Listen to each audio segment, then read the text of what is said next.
नमस्कार, आप देख रहे हैं प्राइम टीवी और मैं हूं आपके साथ मुस्कान अजमानी। बुलेटिन की शुरुआत बड़ी खबर से करेंगे, जहां देश भर में लोकसभा चुनावों का बिगुल बज चुका है।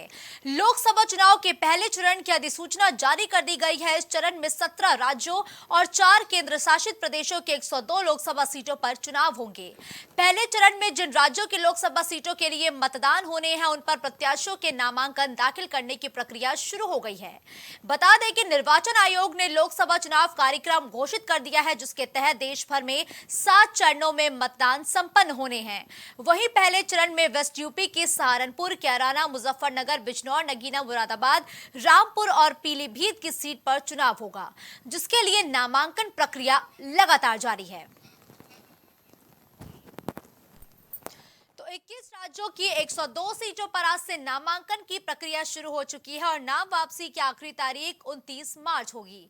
वहीं यूपी की 8 सीटों पर भी आज से नामांकन की प्रक्रिया शुरू हो चुकी है, जहां 8 सीटों पर पहले चरण में चुनाव होंगे, जिस पर अगर गौर करें तो बीजेपी ने 3 प्रत्याशियों को घोषित नहीं किया है, जबकि अगर हम इंडिया अलायंस की बात करें तो 4 प्रत्याशी ऐसे हैं जिनका ऐलान अभी तक इंडिया अलायंस की तरफ से नहीं किया गया है। लेकिन लोकसभा के रण का बिगुल बज चुका है। पहले चरण का आज से नामांकन शुरू हो चुका है और अटकलें है कि जल्द ही सभी पार्टियां इन सभी 8 के 8 सीटों पर अपना प्रत्याशी उतार देगी।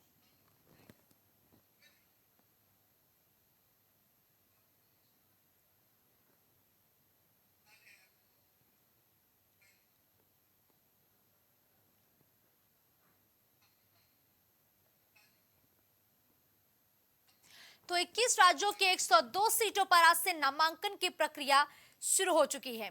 पहले चरण में 102 सीटों पर वोटिंग होगी और वोटिंग 19 अप्रैल को होगी, जिसके लिए आज से नामांकन की प्रक्रिया शुरू हो चुकी है। इन 102 सीटों पर अगर हम गौर करें तो तमिलनाडु की 39, राजस्थान की 12 और मध्य प्रदेश की 6 सीटें शामिल है, जबकि यूपी की भी 8 सीटों पर 19 अप्रैल को जनता अपने मताधिकार का इस्तेमाल करते हुए नजर आएगी और ये सारी सीटें वेस्ट यूपी में आती हैं।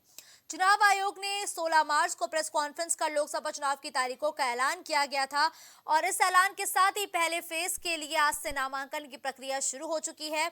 अगर हम लोकसभा के पहले चरण की बात करें तो 19 अप्रैल को पहले चरण का चुनाव होगा, जिसकी अधिसूचना आज से जारी हो गई है और आखिरी नामांकन 27 मार्च को होगा। नामांकन की जांच 28 मार्च को होगी और नाम वापसी की तारीख 30 मार्च तय की गई है। और त्योहारों की वजह से बिहार में नामांकन दाखिल करने की तारीख 20 मार्च और नाम वापसी की तारीख 2 अप्रैल की गई है। ये सारी जो प्रक्रियाओं में बदलाव है, ये सिर्फ बिहार के लिए है। आगामी त्योहारों के मद्देनजर बिहार में नामांकन दाखिल करने की जो तारीख है वो 20 मार्च है, लेकिन नाम वापसी की तारीख को बढ़ा दिया गया है। 2 अप्रैल नाम वापसी की तारीख है। अभिनव इस खबर पर ज्यादा जानकारी के साथ लाइव जुड़ चुके हैं। देखिए अभिनव, 21 राज्यों के 102 लोकसभा सीटों पर नामांकन आज से शुरू हो चुका है। क्या किसी पार्टी के प्रत्याशी ने कहीं पे नामांकन पर्चा भरा है आज?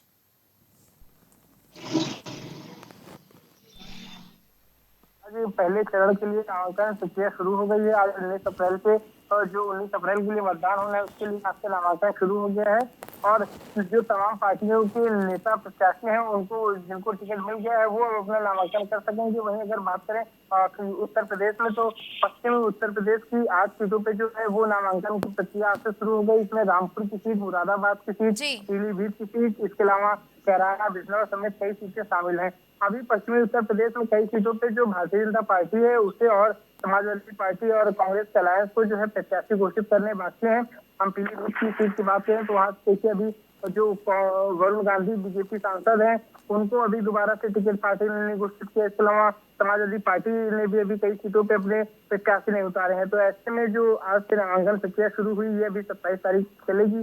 28 को जो नामांकन पत्र है उनकी जांच होगी और फिर 30 तारीख को जो है नाम वापसी का दिन है। और बिल्कुल, देखिए अभिनव, अभी आपने जिक्र किया कि यूपी की 8 सीटों पर अभी फर्स्ट फेज में चुनाव होने हैं, लेकिन कई सीटें ऐसी हैं जहां पर ना तो बीजेपी ना तो इंडिया अलायंस ने किसी संयुक्त रूप से प्रत्याशी को उतारा है। अगर हम 8 सीटों पर गौर करें तो बीजेपी ने 5 सीटों पर प्रत्याशी उतारे हैं, जबकि इंडिया अलायंस ने एक साथ मिलकर 4 सीटों पर। क्या लगता है कि अभी तक आखिर प्रत्याशियों का ऐलान क्यों नहीं किया गया? अब ये देरी किस वजह से की जा रही है? जी बिल्कुल, देखिए अब सिर्फ उन्हीं सीटों पे प्रत्याशी घोषित करने बाकी हैं जहां पे या तो सत्ताधारी पार्टी को अपने सिटिंग जो सांसद हैं उनके टिकट काटने पड़ेंगे, या फिर समाजवादी पार्टी की बात करें तो समाजवादी पार्टी भी वहां किसी बड़े नेता को लाना चाहती है, चाहे कोई बीजेपी से जो बगावत करके आए उसको टिकट दे, या अन्य लोगों की बात करें। अगर पीलीभीत की बात करेंगे तो वहां से जो वरुण गांधी है वो वर्तमान में जो है वो सांसद हैं बीजेपी से, लेकिन उनको अब तक टिकट नहीं दिया। इसीलिए जो समाजवादी पार्टी है उसने भी पीलीभीत की जो सीट है उसको लगभग लगभग होल्ड करके रखा है। और अगर वरुण गांधी को जो है टिकट नहीं मिल रहा है भारतीय जनता पार्टी से, तो ऐसे कयास लगाया जा रहा है कि वरुण गांधी जो है वो समाजवादी पार्टी से चुनाव लड़ेंगे। इसी अभिनव प्रकार देखिए, तमाम अगर हम सीटों रामपुर की बात करें तो भारतीय जनता पार्टी ने यहां से तो प्रत्याशी उतार दिया है, लेकिन जो इंडिया अलायंस है आखिर वो रामपुर सीट पर अभी प्रत्याशी क्यों नहीं तय कर पाया है? क्योंकि रामपुर की अगर हम बात करें तो एक वक्त पर यह सीट समाजवादी पार्टी का गढ़ रही थी। जी बिल्कुल, देखिए अगर रामपुर सीट की बात करें तो रामपुर जो सीट है वो समाजवादी पार्टी का सदैव से गढ़ मानी जाती रही। हालांकि 2019 के चुनाव के बाद जब उपचुनाव हुआ तो वहाँ पे समाजवादी पार्टी को जो है वो हार का सामना करना पड़ा। जी रामपुर के जितने भी निर्णय हैं वो जो आजम खान है समाजवादी पार्टी के नेता उनसे पूछ के ही समाजवादी पार्टी के राष्ट्रीय अध्यक्ष अखिलेश यादव सदैव लेते हैं। और आपको बताएं कि रामपुर मुरादाबाद समेत 3 से 4 सीटें पश्चिमी यूपी की ऐसी है जहाँ पे जो अंतिम मोहर है प्रत्याशियों की वो आजम खान द्वारा ही लगाई जाती है। और जो सपा अध्यक्ष अखिलेश यादव है वो रामपुर और मुरादाबाद के आसपास की जो 3-4 सीटें हैं पश्चिमी यूपी, वहाँ पे आजम खान से ही जो है 50 लेके अपने प्रत्याशी उतारते हैं। बिल्कुल क्योंकि अभिनव, आजम खान लेकिन का एक बात और गौर करने वाली है कि 2019 के चुनावों में भारतीय जनता पार्टी को वेस्ट यूपी में एक तगड़ा झटका भी लगा था। ऐसे में वेस्ट यूपी में पहले चरण में चुनाव होने हैं और 2019 में तकरीबन 8 में से ऐसी 4 सीटें हैं जिस पर बीजेपी को हार मिली थी। इस बार क्या लगता है कि क्या हारी हुई सीटों को बीजेपी जीत लेगी इस बार? क्योंकि जी बीजेपी बिल्कुल, मिशन देखिए 80 के लक्ष्य पर लगातार निकली हुई है। अभिनव, 2019 लोकसभा चुनाव की बात करें तो समाजवादी पार्टी और आरएलडी साथ साथ बहुजन समाज पार्टी ने भी साथ में गठबंधन आके एक महागठबंधन तैयार हुआ था और चुनाव लड़ा था। लेकिन इस बार जो समीकरण है अगर आप देखिए तो पूरी तरह से उलट है। तब से आरएलडी ने समाजवादी पार्टी का कुछ समय पहले साथ छोड़ दिया। बहुजन समाज पार्टी लगातार अपने प्रत्याशी उतार रही है, कहीं के जी मुस्लिम कैंडिडेट, कहीं जाट, कहीं कुछ जाट, तमाम प्रकार के समीकरण साध रही है। बहुजन समाज पार्टी भारतीय जनता पार्टी को नुकसान करे न करे, लेकिन समाजवादी पार्टी को जरूर नुकसान करती दिख रही है, जिस प्रकार के वो अपने प्रत्याशी उतार रही है। तो बिल्कुल ऐसे ठीक में है। कहीं ना धन्यवाद कहीं जो अभिनव इस समाज खबर पर मेरे साथ जुड़ने के लिए।